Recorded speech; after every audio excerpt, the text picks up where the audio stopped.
With Republicans in control of all three houses of Congress, one of the many things that is in mortal danger in the coming months and years is Medicare. Here to talk about that with us now is Ryan Cooper. Ryan is a national correspondent for TheWeek.com. He's also written for Washington Monthly, The New Republic, Washington Post, and elsewhere, and he joins us now. Ryan, thanks for coming on the program. Thanks for having me. So you joined us. You wrote about this, I should say, after the election. You posed the question: is Paul Ryan, of course, Speaker of the House, and that's been affirmed, by the way, this week with a leadership vote. Is Paul Ryan coming for Medicare? What's your answer? I think he's definitely going to try to take Medicare. He's part of the conservative movement, which has been gunning for Medicare for basically since the moment it was passed. And it's right there on his website. He wants to get rid of Medicare and change it into basically something that would be akin to Obamacare, a premium support model, which is, where seniors would get some sort of a voucher to buy health insurance on the private market instead of it being a single payer universal program for everybody who's over the age qualification. Well, there are a couple things about that, and I want to talk about the politics of it, but I actually did an analysis when Paul Ryan first came out with this plan, this voucher plan, which they call Medicare, but bears little resemblance to Medicare as we know it today. And one of the things that I found, and others have found as well, is that the cost increase in the health insurance world is going to be much greater than the increases they had in mind for these vouchers, so that with every year that passed, seniors would find themselves with less and less of their medical costs being covered. Is that probably still the case? Because I haven't looked at it recently, but I would assume so. Oh, yeah, absolutely. This is a completely disastrous way to set up Medicare. It's not a coincidence that when they were going for, healthcare, the original, building blocks of the Great Society, they gave single payer to old people because old people are the hardest to insure. And, before Medicare, most of those people just couldn't get insurance at all. And so, a single payer system is the way that makes by far the most sense. And if, a couple of years ago, they did a study on what would happen if you raise the Medicare eligibility age. And it turns out that it would actually cost the government money if you raise it up to 67 years instead of 65, because you would make, you'd get rid of the youngest, healthiest people in the pool. And, the rest of it would be even sicker, and there wouldn't be the same sort of, pooling effects. And right. so, there are two things, I think, that you identified the primary one, Ryan Cooper, which is if you raise the age, which is another Republican idea, then what you wind up with is a pool of sicker people in Medicare, which will make the per person costs higher, which will then give Republicans reason to claim that they need to cut it more. And that's one. And then two is, if people are untreated between, let's say, the ages of 65 and 70 or undertreated for their care, they'll be that much more expensive to care for once they come in. Yeah, absolutely. I mean, there's no reason to think that this would actually work in terms of providing reasonable, affordable care. The Obamacare is designed to do a similar sort of thing for a population that should, in theory, be much easier to insure than the elderly. You're talking about people, uninsured people who are disproportionately younger. Most of them don't use any sort of health care at all. And so if you can just get those people into the insurance pools, then it should work. Well, Obamacare has been a real pain, and it's really, failed to like pull in a lot of people. And so what you're just going to have is, a rapid death spiral in the insurance market. Tons and tons and tons of elderly people won't be able to get insurance at all. They're going to have medical bankruptcy, and a lot of them are going to die. And there's just no way around it. It's a completely unworkable idea. Right. And as we're talking about elsewhere on this show, we got a situation where The structure of Obamacare, they're using that. They have already rhetorically, and they may use it again, saying, in effect, if it's so good for everybody else, why isn't it good for seniors? And I will be talking more about that in the weeks and months to come. But, when Donald Trump ran for office, he stuck out among all Republicans and among the 17 candidates because he was very emphatic that he would not cut Medicare, that he wanted to defend it. Now he is officially the leader of a party that has been equally insistent that it wants to cut the program along the lines that Paul Ryan's been talking about. Who's going to prevail?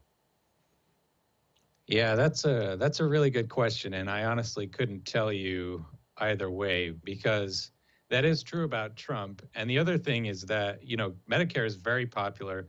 Cutting it, getting rid of it is going to be horribly unpopular. And Trump has a nose for things that people don't like. He likes people to praise him, But on the other hand, he's not a very policy sharp guy. And so it's easy for me to imagine a bunch of the, GOP wonk class sort of conniving to convince him that this is the only possible option. And so what we need to do is, get rid of this program, et cetera, et cetera. So, which way that sort of tilts, they say Trump always agrees with the last person he talked to. And that might be the health care for millions and millions of American seniors may hinge on just who that happens to be when the time comes. Well, yeah, it's a frightening prospect because he doesn't hang out with the people I respect the most. I don't know about you. But yeah, they used to say in business, he has the footprint of whoever, stepped through his office last. But all right, so but there's going to be people are going to keep coming and going, obviously, into the Oval Office to meet its new occupant. What concerns me, the reason why I'm pessimistic, to be candid, is because I think you're right on the money. Our only hope lies in the fact that he loves to be loved, and this will not be a thing that people are happy with if it's done. But he's got Mike Pence, who he's relying on more and more, Vice President of the United States. He's got who wants to do this. He's got Paul Ryan, Speaker of the House. He's appointing a lot of right wingers to key positions. I don't see anybody in his team who might be giving him advice other than go ahead and cut. Yeah, that's a good point. And I think the wild card in all of this, I would say, is what the reaction of the citizens will be. Because I think that day one, the new Congress, Republicans are going to repeal most of Obamacare. They might put off the actual death of it for a while, but, they're going to pass something that will be framed as an Obamacare repeal. And if they start making noise on a Medicare repeal, and there's enough, Republicans are still politicians, and they've been talking about this for a long time and tricking themselves into thinking that this is going to be no big deal, that it's all going to work.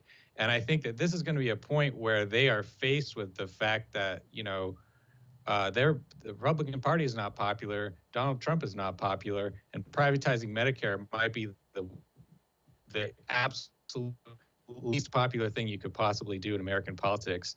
And they are going to be swamped with complaints and marches. And, old people vote, this is Republican base voters right here. And if they harm Medicare, I think that the Republicans might be looking down the barrel of getting absolutely creamed in the midterms, and they might balk. So, I wouldn't venture to predict because who knows? But it's certainly, I think there'll be some favorable terrain for organizing in the next year or two over this. Yeah, I think that's a great point. I think the point about organizing is very important, and I would add to it, the only other hopeful sign I can throw in there besides Trump's need to be loved and the opportunity for organizing because of the unpopularity of it. The third thing I would add is that true to form, when Republicans get into power, they no longer care about deficits. They'll just do whatever they want to do. So what about the possibility that the whole line of argument that Paul Ryan's been using, which is we need to use this to cut the deficit, never mind that it would make the government deficit worse, never mind that it would make people's individual financial situations much worse, which has never been a topic of apparently of much interest to them in their policymaking. But whether or not it affects the deficits, what about the possibility that the fervor for this might die down just because nobody is going to care as much about deficits now that a Democrat isn't running the country? Yeah, that's a good point. And I will be interested to see how this plays out because, Ryan is going to sell this on an utterly false pretext that it's going, that Medicare has this fiscal deficit and so we got to deal with it. But, the reality is, Obamacare has massively improved the fiscal position of Medicare. And B, if you were to repeal it and, institute some sort of premium support program, I mean, unless you just core out the Medicare altogether, that would also make the deficit problem worse too, because it would make the healthcare price problem in America worse. And so if you have, you're trying to solve policy based on this pretext. But at the same time, Trump is doing something where he's passing a massive infrastructure bill. He's cutting taxes for rich people by a tremendous amount. And, the deficit is just exploding.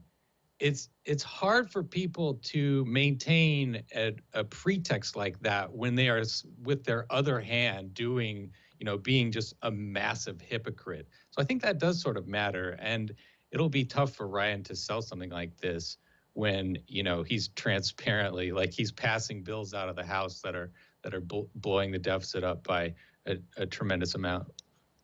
Yeah, I tend to agree with that. It's like, okay, when it comes to cutting taxes for rich people and blowing up the deficit, we're all for it, but we're going to use a deficit argument to cut your Medicare.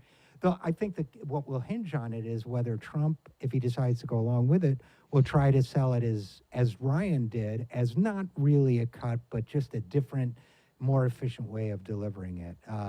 So it'd be interesting because then the obvious counter argument would be if you're frustrated with the Obamacare exchanges, then you'll love this, then you'll hate this new system. But that's an argument the Democrats have boxed themselves in from making. So what should, Brian Cooper, what should people be looking for in the back and forth on the Medicare issue in the weeks and months to come? The number one thing that I would be watching out for is some attempt to rush this through really fast right at the beginning of Trump's term. Because I think Ryan senses that this is it's a thing where you're going to have to strike while the iron is hot.